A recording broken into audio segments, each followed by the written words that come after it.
Hey guys, how's it going? I hope everybody's having a fantastic Tuesday. Today I want to further a discussion on something that I had posted a couple of weeks ago. And it's more in-depth analysis of the movie The Conjuring. So as you guys know, if you watch my review of that movie, until I was introduced to The Conjuring, I had no idea about what it dwelt on. And not only that, when it comes to the spiritual aspect of it, I have heard about this stuff throughout my life, but I have never been the kind to go as far as deeply research paranormal activity.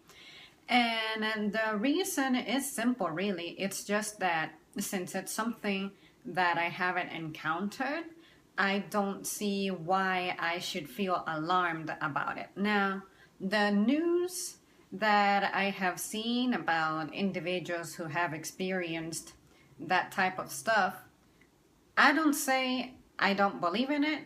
I don't say, wow, that's truly happening.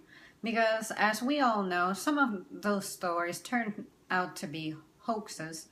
But at the same time, for the stories that are real, that's really what I want to dive into. So, before watching the movie, first of all, I was offered to go see this movie. So then I explained my concern. I said, all right, what is it about? Why does it cause some, let's call it commotion out there? What can I expect? And while we're at it, what's your opinion on this paranormal stuff?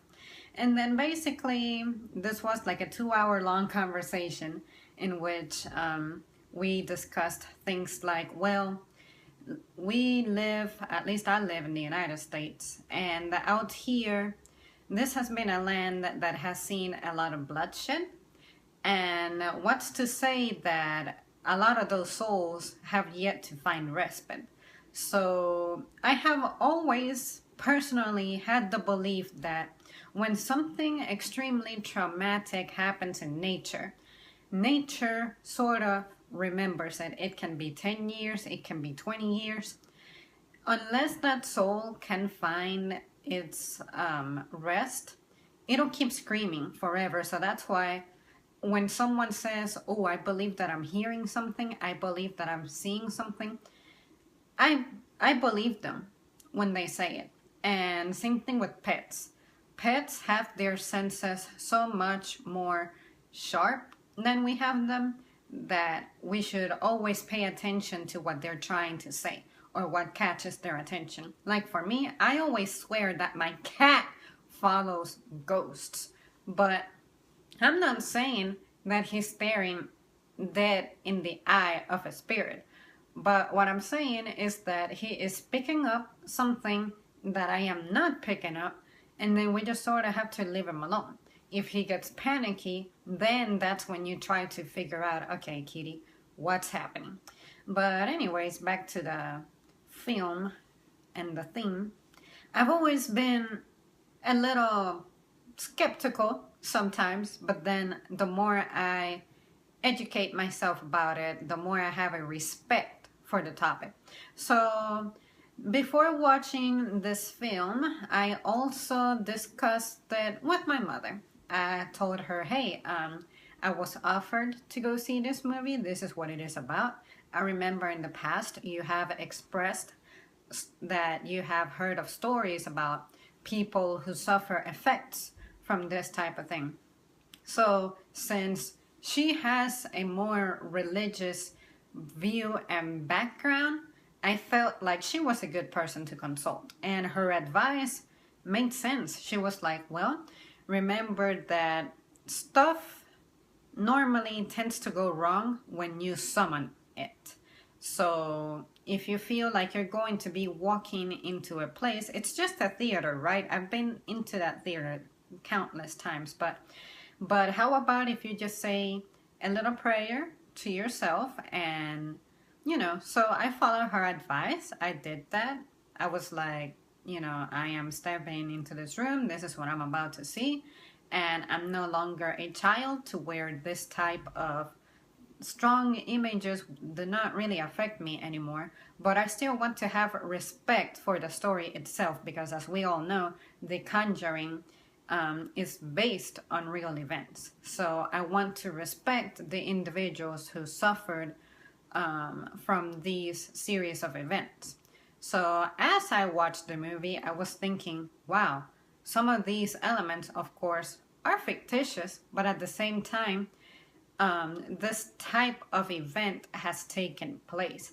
Like historically, there have been people who have either executed themselves or have been executed because they were doing sacrifices and stuff like that. And I'm always thinking, it's hard to understand that when you have never been involved in it, but at the same time, I am glad that someone takes those elements, those pieces of information, puts it in a movie, presents it to us in a way that we can all understand, and from there on, we learn about when episodes like this take place in real life, how and why, or what makes it more likely that you're going to have that type of encounter. So, at the end of the day, for you guys out there who have mixed feelings, or you have struggles, or the movie itself conflicts with what your personal beliefs are, I would say please find someone who you know genuinely is well informed or has a good expertise on the this religious and supernatural stuff, however you would like to call it, paranormal. Because for me, that's what helped. I said, I don't want to say, I'm not going to watch this movie because it's satanic or all that. Because I know that the director's intention is to just create a work of art, also base it on something that happened because it intrigued him or whatever. And also to maintain the respect for the story. So if you still feel uncomfortable that this type of stuff is produced, I would say try to, if you decide to go watch this, try to go into that theater with the most clean and open, and just go in there thinking, I am going to watch a movie. There is no way that I can be hurt during this, and just maintain positive thoughts.